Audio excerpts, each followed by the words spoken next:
बीड शहरामध्ये शाहूनगर भागात एक अनधिकृत बांधकाम विनापरवानगी बांधकाम सुरू आहे आणि ते पी.व्ही. कुलकर्णी यांचं आहे अशी आम्हाला तक्रार प्राप्त झाली. त्यानुसार काल आमच्या नगररचना विभागाने आणि मालमत्ता कर विभागाने त्या शाहूनगर भागामध्ये जाऊन पाहणी केली. त्या ठिकाणी एक बांधकाम चालू असल्याचं आढळून आलं. ह्या बांधकामाची परवानगीची संचिका आम्ही तपासली. ऑनलाईन पोर्टलवरती पी.व्ही. कुलकर्णी यांच्या नावे कुठलीही बांधकाम परवानगी आढळून आलेली नाही.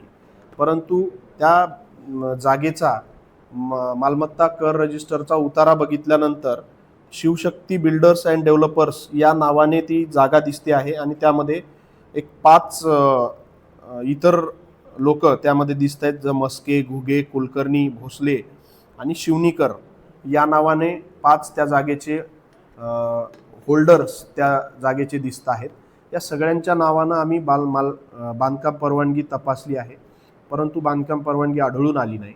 आणि त्याचबरोबर स्थळ पाहणी केल्यानंतर असं निदर्शनास आलं की बांधकाम करत असताना जे फ्रंट मार्जिन सोडणं आवश्यक आहे ती काही सोडल्याचं दिसून आलं नाही.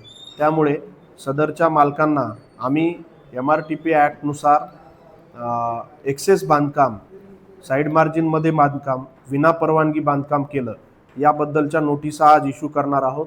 त्यावरून त्यांच्याकडची उत्तरं घेऊन आम्ही MRTPच्या योग्य त्या सेक्शननुसार पुढील कारवाई करणार आहोत. नेमकी कारवाई काय केली जाऊ शकते? आणि त्या बांधकामाच्या संदर्भात जर अनधिकृत बांधकाम असेल तर त्याच्यावरती एका ठिकाणी ज्या पद्धतीने बांधकाम पाडण्याच्या संदर्भात कारवाई केली जाते. MRTPच्या 52, 53 आणि 54 कलमामध्ये अनधिकृत बांधकाम आणि त्याच्यावरच्या कारवाईच्या संदर्भानं सविस्तर असं मार्गदर्शन आहे, नियम आहेत.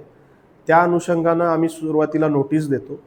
त्यानंतर संबंधितांचा त्यावरचा उत्तराचं पाहणी केल्यानंतर परत स्थळ पाहणीमध्ये आलेले मुद्दे हे सगळं बघून आम्ही एक्सेसचं जे बांधकाम आहे ते आपल्याला संबंधितावर गुन्हा नोंद करणे आणि ते एक्सेस बांधकाम काढून टाकणे या प्रकारची कार्यवाही करावी लागणार आहे.